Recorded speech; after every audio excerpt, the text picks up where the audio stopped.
Antologi Pembacaan Firman Tuhan yang Maha Kuasa.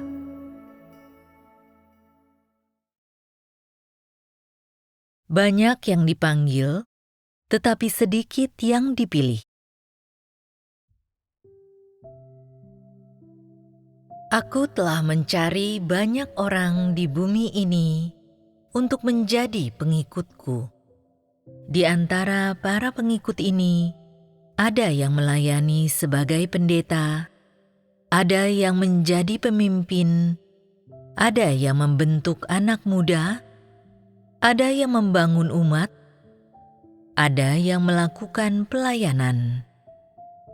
Aku membagi-bagi mereka ke dalam beragam kategori tersebut berdasarkan kesetiaan yang mereka tunjukkan kepadaku. Setelah semua manusia digolongkan berdasarkan jenis mereka, yaitu setelah sifat setiap jenis manusia disingkapkan, saat itulah aku akan menghitung setiap orang menurut jenis mereka masing-masing. Lalu aku akan menempatkan setiap jenis itu pada tempat yang sesuai, sehingga aku dapat mewujudkan tujuan keselamatanku bagi umat manusia.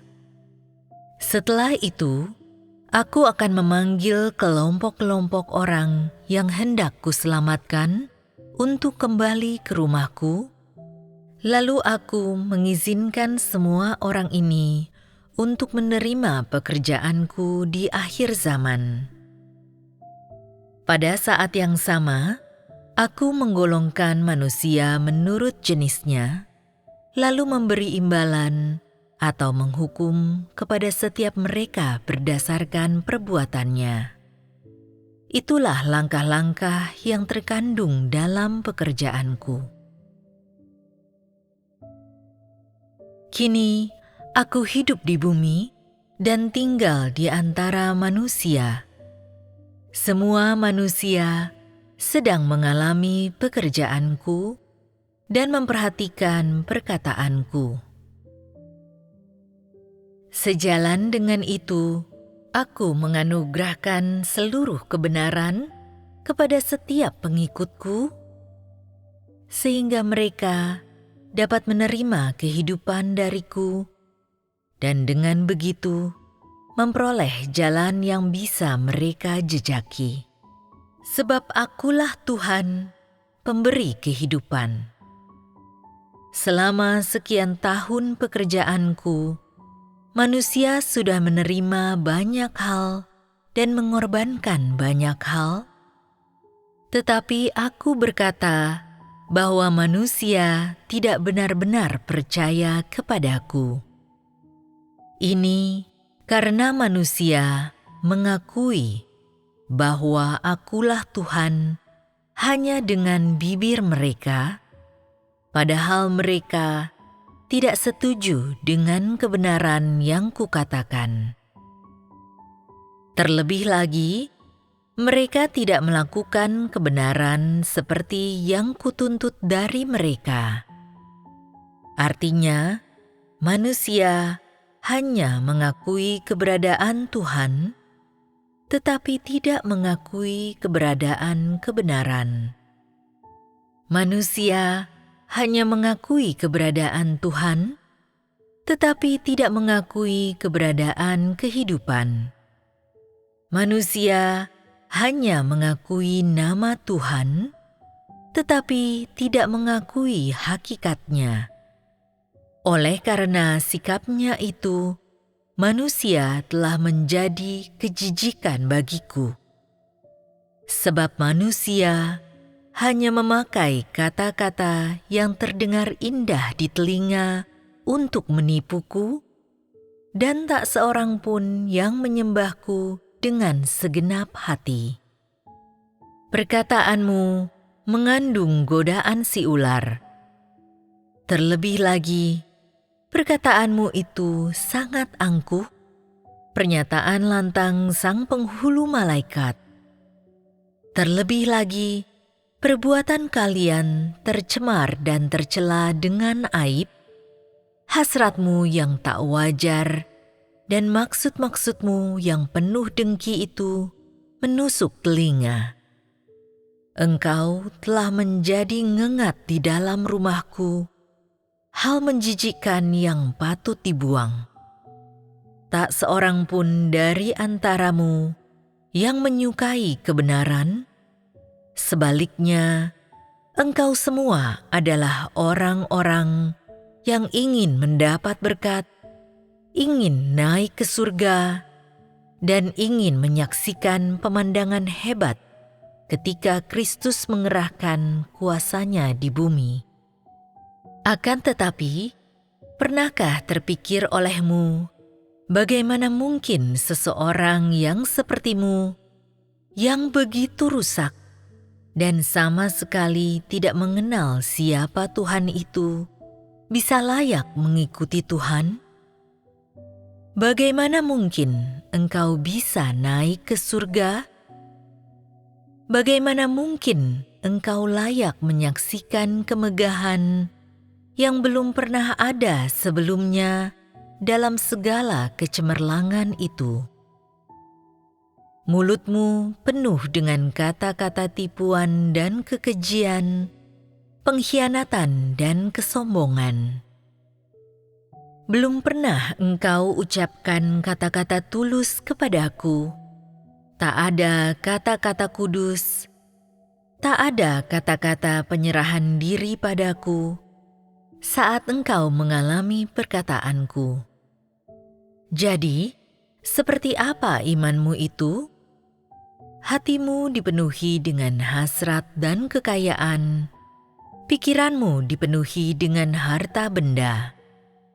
Setiap hari, engkau memperhitungkan bagaimana mendapatkan sesuatu dariku. Berapa banyak kekayaan dan harta benda yang telah kau peroleh dariku.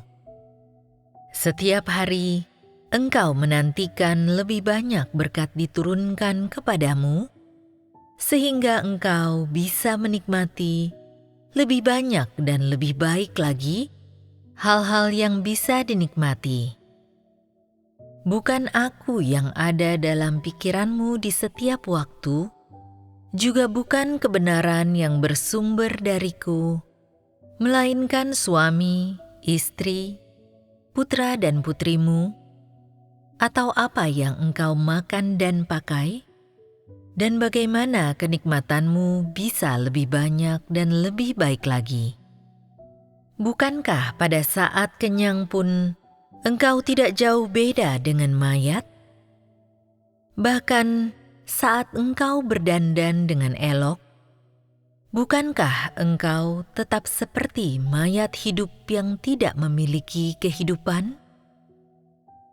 Engkau bersusah payah demi mengisi perut, hingga rambutmu dipenuhi uban, tetapi tak seorang pun darimu yang mengorbankan sehelai rambut pun demi pekerjaanku. Engkau selalu sibuk menempa tubuh dan mengasah otakmu demi kepentingan dagingmu dan demi putra-putrimu, tetapi tak seorang pun yang peduli terhadap kehendakku. Apalagi yang masih kau inginkan dariku? Dalam melaksanakan pekerjaanku, aku tidak pernah terburu-buru. Bagaimanapun cara manusia mengikutiku, aku melakukan pekerjaanku sesuai dengan setiap langkah, sesuai dengan rencanaku.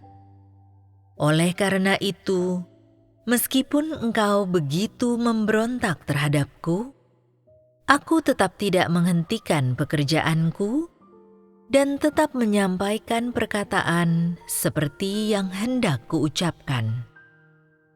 Kupanggil semua orang yang sudah kupilih sejak awal ke rumahku, agar mereka mendengarkan perkataanku. Lalu aku menempatkan semua orang yang taat dan merindukan perkataanku di depan tahtaku. orang-orang yang menolak perkataanku, mereka yang gagal menaati dan berserah kepadaku, dan orang-orang yang terang-terangan menentangku, semuanya akan disisihkan untuk menunggu penghukuman akhir mereka. Semua manusia hidup di tengah-tengah kecemaran dan di bawah tangan si jahat, sehingga tidak banyak pengikutku yang benar-benar haus akan kebenaran. Artinya, kebanyakan tidak menyembahku dengan hati yang tulus atau dalam kebenaran, melainkan mencoba mendapatkan kepercayaanku melalui kecemaran, pemberontakan, dan sikap-sikap yang menipu. Inilah alasan mengapa aku berkata, banyak yang dipanggil, tetapi sedikit yang dipilih. Semua orang yang dipanggil begitu rusak, dan mereka semua hidup pada zaman yang sama, tetapi orang-orang yang dipilih hanyalah kelompok yang percaya dan mengakui kebenaran, serta melakukan kebenaran. Orang-orang ini hanyalah bagian yang sangat kecil dari seluruhnya, dan dari antara orang-orang inilah aku akan mendapatkan lebih banyak kemuliaan. Dengan mempertimbangkan perkataan ini, apakah engkau tahu jika engkau termasuk yang terpilih? Bagaimana nasib akhirmu nanti? Sudah kukatakan bahwa banyak orang mengikutiku, tetapi hanya sedikit yang mengasihiku dengan segenap hati. Mungkin beberapa orang berkata, "Mungkinkah aku rela membayar harga semahal itu jika aku tidak mengasihimu? Mungkinkah aku mengikutimu sejauh ini jika aku tidak mengasihimu?" Tentu saja, engkau punya banyak alasan, dan tentu saja kasihmu sangat besar. Tetapi, apa inti dari kasihmu untukku itu? Sesuai dengan namanya, kasih mengacu kepada emosi yang murni dan tanpa cela. Hati yang digunakan untuk mengasihi, merasa, dan memperhatikan sesama. Dalam kasih tidak ada syarat, tidak ada penghalang, dan tidak ada jarak. Dalam kasih tidak ada curiga, tidak ada tipu daya, tidak ada kelicikan. Dalam kasih tidak ada jarak dan tak ada kekotoran. Jika engkau mengasihi, engkau tidak akan menipu, mengeluh, berkhianat, memberontak, merampas, atau berusaha mendapatkan sesuatu atau memperoleh jumlah tertentu. Jika engkau mengasihi, engkau akan rela berkorban dan menanggung kesukaran, dan akan menjadi selaras denganku. Engkau akan meninggalkan semuanya untukku, keluargamu, masa depanmu, masa mudamu, dan perkawinanmu. Jika tidak begitu, kasihmu berarti bukanlah kasih sama sekali, melainkan tipuan dan pengkhianatan. Seperti apa kasihmu?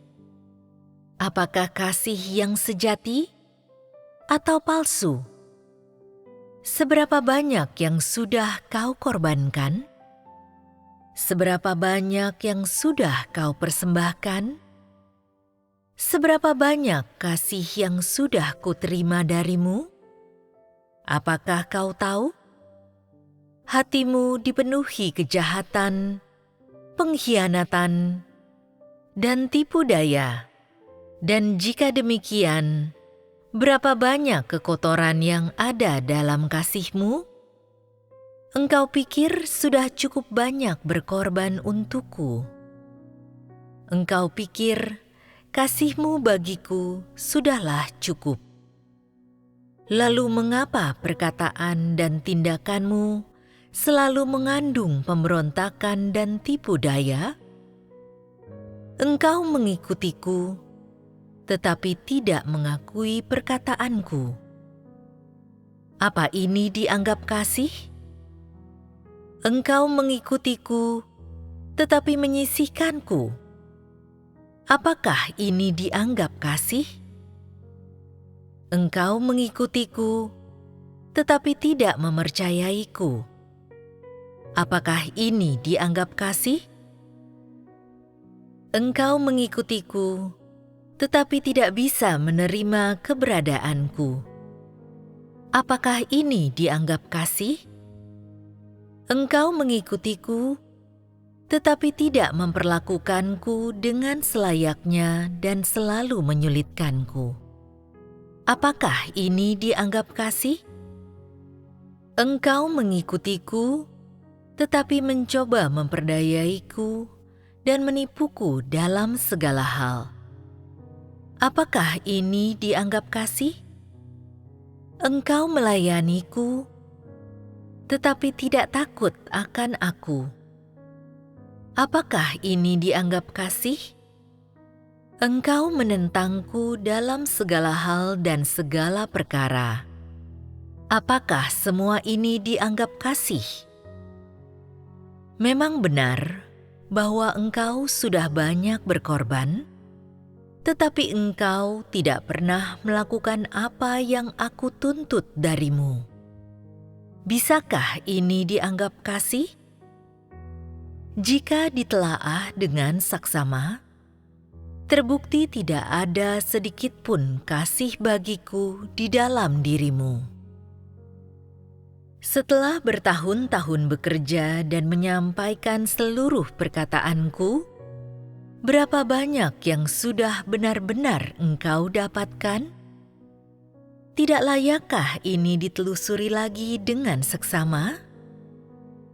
Aku peringatkan kepadamu, orang-orang yang kupanggil mendekat kepadaku bukanlah mereka yang tanpa kerusakan. Orang-orang yang kupilih adalah mereka yang benar-benar mengasihiku. Oleh karena itu, hendaklah engkau berhati-hati dengan perkataan dan perbuatanmu dan menguji maksud dan pikiranmu sehingga tidak melampaui batas.